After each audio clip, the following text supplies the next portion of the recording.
Joining me now to discuss Republican strategist Ford O'Connell and Democratic strategist Kevin Walling.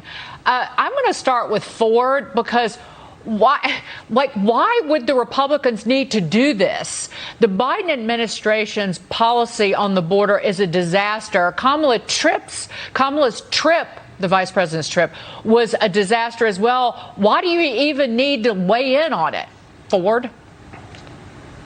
Well, look, it's been nearly 80 days since Kamala Harris was put in charge of the border, and she hasn't visited it. Look, the Democratic plan here is simple. They want to ignore this, hope this crisis won't go away. Herein lies the problem. The catastrophe at the border is solely a creation of Joe Biden's policies. When you suspend law at the border, you don't deport anyone, you effectively gut ICE, and you promise illegal immigrants health care and welfare, that's what you get. And this is not a Republican talking point, Dagen. This is the presidents of Mexico, Guatemala, and El Salvador. And the idea that it's about the root causes in Latin America is absolute malarkey, because in the last 3 months, illegal immigrants from more than 160 nations have crossed our southern border. And for reference, there's only 190 nations in the UN. The entire world knows that our policies stink.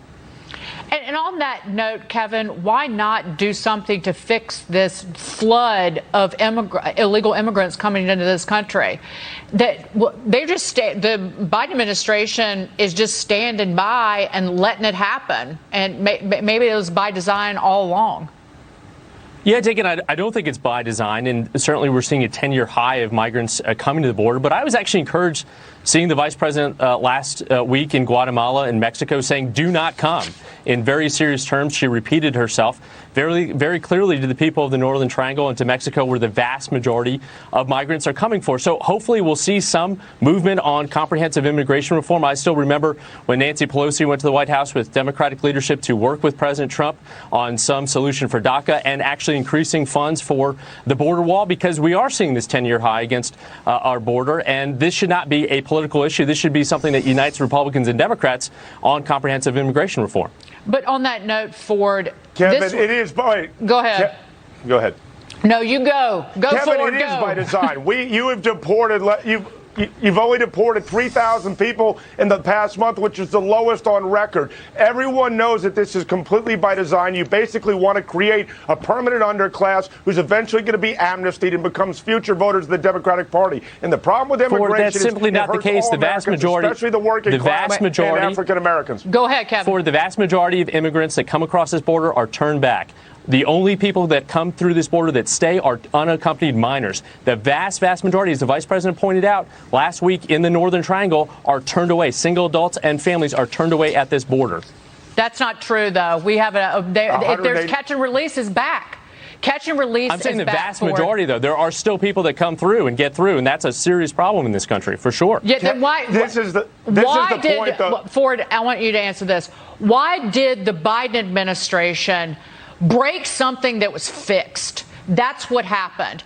In a series of executive orders, they rolled back all of these protections to secure our border that were put in place under President Trump. And that's why we're seeing a flood of fentanyl into this country. In a few months, enough was seized in the state of Texas, according to the governor, to kill every person in the state of New York.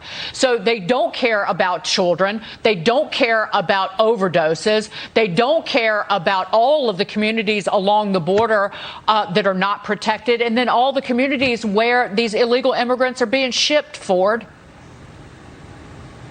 You're absolutely right. Look, here's the bottom line. President Trump left us the most secure border in modern memory, and the Democrats basically disbanded Remain in Mexico. They re-implemented catch and release because they didn't possibly think that President Trump could have the right strategy. And basically, Democrats hate President Trump more than they love America. And that's the biggest problem with illegal immigration. It hurts all Americans, especially the working class. And I don't know how Democrats could get away with this whole open borders concept, because it's antithetical to the very people they say they're fighting for.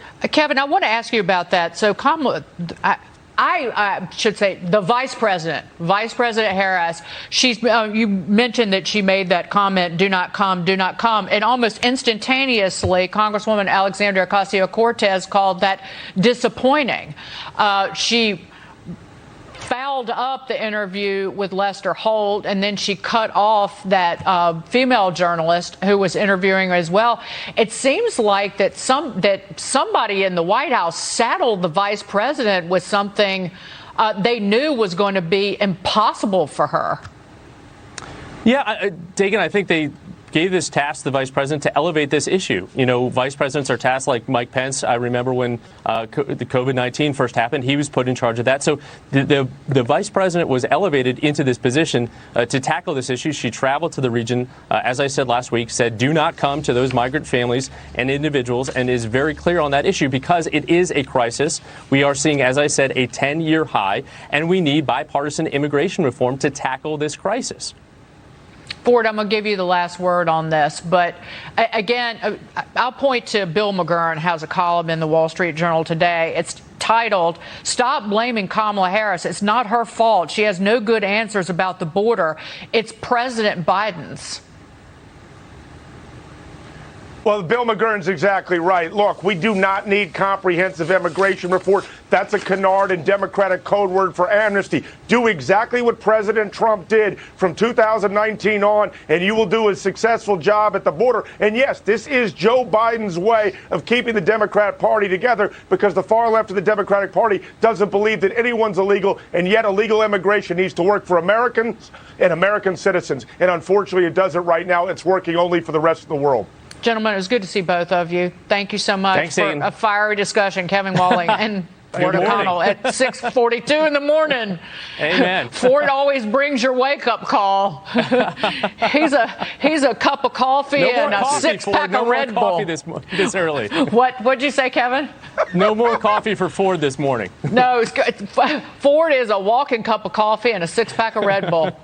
Thank you, gentlemen. Coming up later.